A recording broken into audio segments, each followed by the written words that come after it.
नमस्कार दोस्तों, मैं प्रभात तिवारी और सार्थक क्लासेस में आप सभी लोगों का एक बार फिर से बहुत-बहुत स्वागत है। दोस्तों, एक बार फिर से हम बात करने वाले हैं सुपर हिट फास्ट रिवीजन सामान्य ज्ञान भाग का, जो कि संबंधित है यूपी एसएससी या यूपी एचएससी असिस्टेंट प्रोफेसर विज्ञापन 51 के लिए स्पेशली ये सीरीज तैयार की गई है। लास्ट मोमेंट में आपके प्रिपरेशन के लिए, आपकी तैयारी के लिए, आपके पूरे पाठ्यक्रम को आसानी से रिवाइज कराने के लिए, जिससे कोई भी इंपॉर्टेंट फैक्ट्स एग्जाम से पहले छूटने ना पाए और बहुत कम समय में आप पूरे पाठ्यक्रम या सारे जो इंपॉर्टेंट फैक्ट्स हैं उनको वन लाइन के माध्यम से रिवीजन करके एक बहुत ही बेहतरीन तरीके से पेपर में पार्टिसिपेट कर पाए और अपनी सफलता को सुनिश्चित कर पाए। इसके अतिरिक्त दोस्तों हमारे अन्य भी जो सोशल मीडिया प्लेटफॉर्म है उनसे भी आप जुड़िए कि जिससे कि जो भी मैं अपडेट करता रहता हूँ सबसे आप अपडेट रह सके, लाभान्वित हो सके। और इन सभी जो सोशल मीडिया प्लेटफॉर्म है इनके लिंक आपको इस वीडियो के डिस्क्रिप्शन बॉक्स में मिल जाएंगे। तो तुरंत आप डिस्क्रिप्शन बॉक्स में जाकर के लिंक के माध्यम से आप हमारे अन्य social media platform like the Facebook page, group, Telegram, सबसे आप जुड़िए। तो चलिए स्टार्ट कर लेते हैं आज का वीडियो। आप लोगों की सुविधा के लिए मैं आपको बताना चाहूँगा कि ये जो ये पूरी जो सीरीज़ है इसकी मैंने प्लेलिस्ट बना दी है। प्लेलिस्ट के माध्यम से भी आप सारे वीडियोस आसानी से एक्सेस कर सकते हैं, देख सकते हैं और अपनी सुविधा के अनुसार, अपने समय के अनुसार जो है आप जो है इसको पूरी वीडियो के पूरी सीरीज़ के माध्यम से जो है रिविजन करके जो है आसानी से अपनी तैयारी को बेहतरीन कर सकते हैं। तो चलिए स्टार्ट कर लेते हैं। और सबसे पहला पॉइंट है आज के लिए 1906 के बाद जो है भारतीय राष्ट्रीय आंदोलन गर्मपंथियों के प्रभाव में आया था।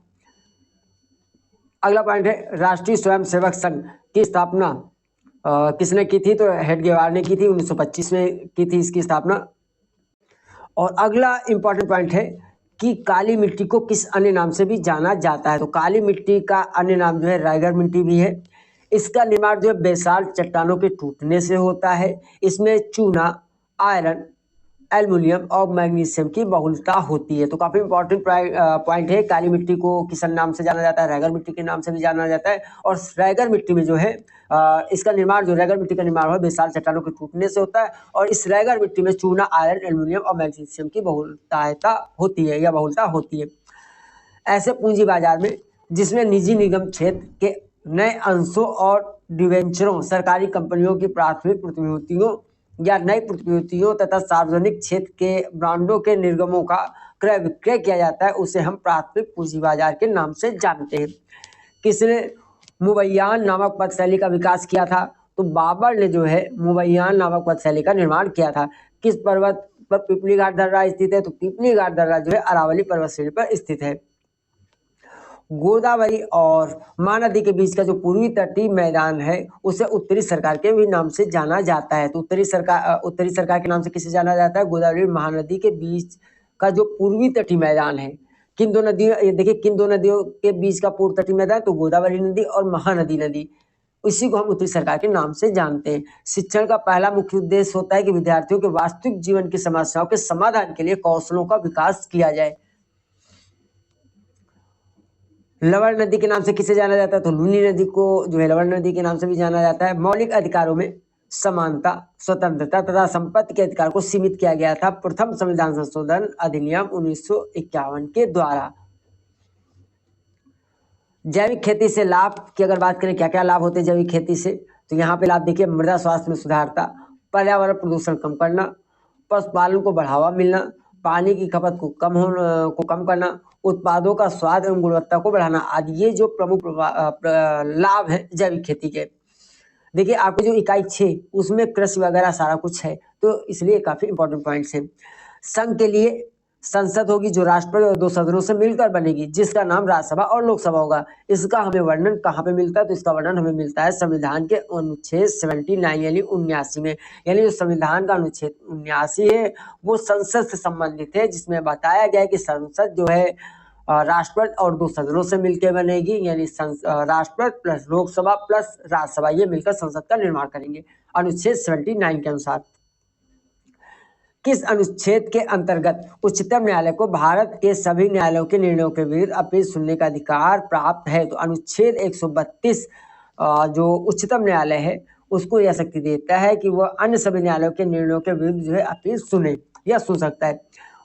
पुलिकट झील तमिलनाडु में स्थित है।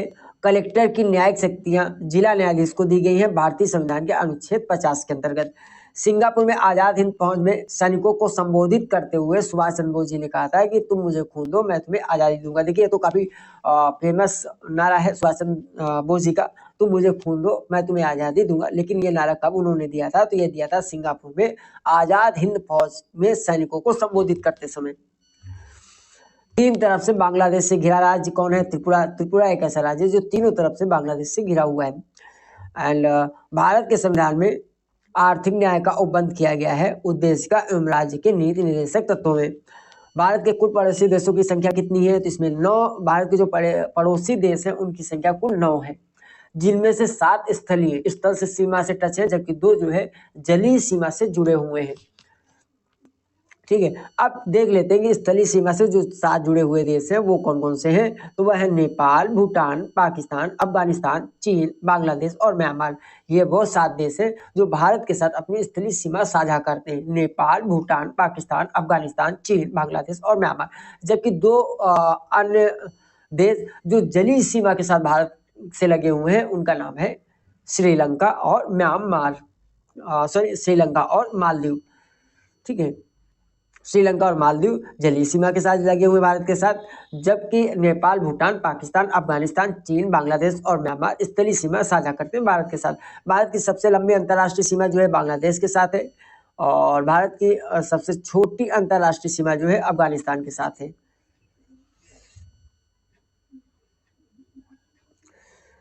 और भूटिया जनजाति पाई जाती है उत्तराखंड में। छुआछूत के विरुद्ध वायकोम सत्याग्रह केरल में चलाया गया था। अशोक का 7वां शिलालेख संबंधित है सभी संप्रदायों के लिए सहिष्णुता से। वो काफी देखिए इंपॉर्टेंट है कि जो अशोक का 7वां शिलालेख है किससे संबंधित है? तो सभी संप्रदायों के लिए सहिष्णुता से।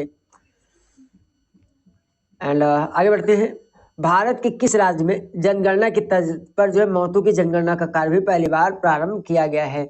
तो भारत का कर्नाटक एक ऐसा राज्य है जहां पर जनगणना में जिस प्रकार से जनगणना की जाती है उसी हिसाब से महत्व की भी जनगणना का कार्य सबसे पहली बार किया गया है।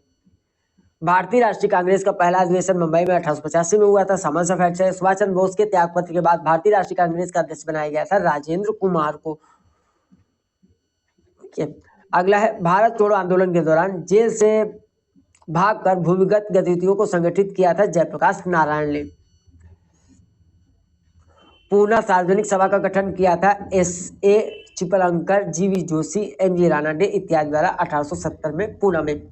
इंडियन सोसाइटी के संस्थापक कौन थे? तो इंडियन सोसाइटी के संस्थापक थे आनंद मोहन बोस, और इन्होंने इंडियन सोसाइटी की स्थापना की थी 1872 में लंदन में।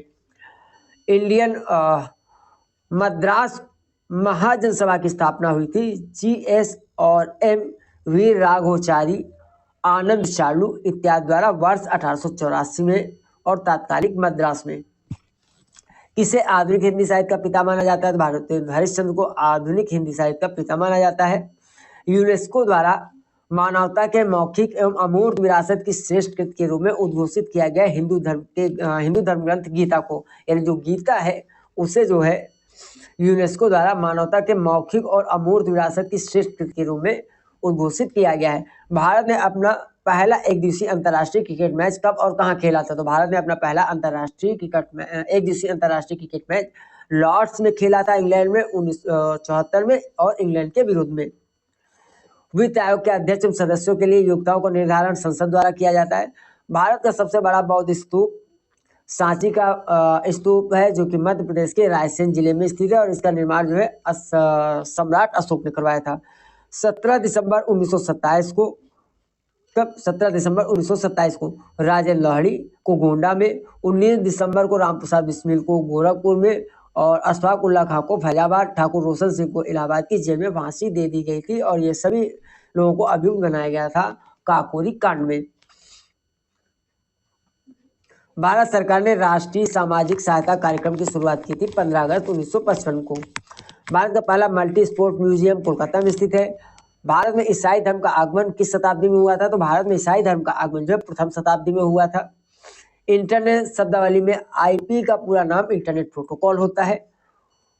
वामन राव बलिराम लाखे भारतीय राष्ट्रीय कांग्रेस के 1889 में बंबई अधिवेशन में छत्तीसगढ़ के एकमात्र प्रतिनिधि थे। एंड अगला पॉइंट है, इलेक्ट्रॉनिक कंप्यूटर का आविष्कार किया गया था डॉक्टर एलन M ट्यूरिंग द्वारा। भारत का कौन सा भाग 15 अगस्त 1947 के बाद पुर्तगाल के अधीन रह गया था? तो गोवा। स्वतंत्रता के बाद भी गोवा जो है पुर्तगालियों के पास था, स्वतंत्र नहीं हुआ था और बाद में स्वतंत्र हुआ पुर्तगालियों से। महात्मा गांधी द्वारा नमक आंदोलन चलाया गया था 1930 में। भारतीय राष्ट्रीय कांग्रेस की स्थापना ए.ओ. ह्यूम ने 1885 में की थी और भारतीय राज्यों को अंग्रेजी राजनैतिक परिधि में लाने के लिए सहायक संघ प्रणाली का प्रयोग किया गया था वेलेजली के द्वारा। तो दोस्तों ये कुछ इंपॉर्टेंट फैक्ट्स थे। मेरी आपको ये सलाह रहेगी कि जब भी आप इस तरह के वीडियो आप देखें, पढ़ाई वाले कोई भी आप वीडियो देखें, चाहे वो सार्थक क्लासेस की हो या किसी अन्य प्लेटफॉर्म से हो, तो कम से कम आप 2 बार जरूर देखें। इससे आप देखेंगे अगर आप ऐसा करते हैं तो आपको अपनी तैयारी में एक बहुत बड़ा परिवर्तन देखने को मिलेगा और निश्चित तौर पर आप इससे लाभान्वित होंगे। तो आज के वीडियो में इतना ही। इस पूरी जो सुपर फास्ट रिवीजन का हम लोगों का ये पूरी सीरीज चल रही है, इससे संबंधित अगर आप टेस्ट देना चाहते हैं तो पूरी टेस्ट सीरीज आपको सार्थक क्लासेस ऐप मिल जाएगी। तो और सार्थक क्लासेस ऐप का लिंक आपको वीडियो के डिस्क्रिप्शन बॉक्स में मिल जाएगा। तो उसके माध्यम से भी आप एक बेहतरीन तरीके तैयारी कर सकते हैं, अपना मूल्यांकन कर सकते हैं कि आपकी तैयारी किस स्तर की है। तो आज के वीडियो में इतना ही। हम आपसे फिर मिलते हैं अगले वीडियो में कुछ नई जानकारी के साथ। तब तक के लिए नमस्कार।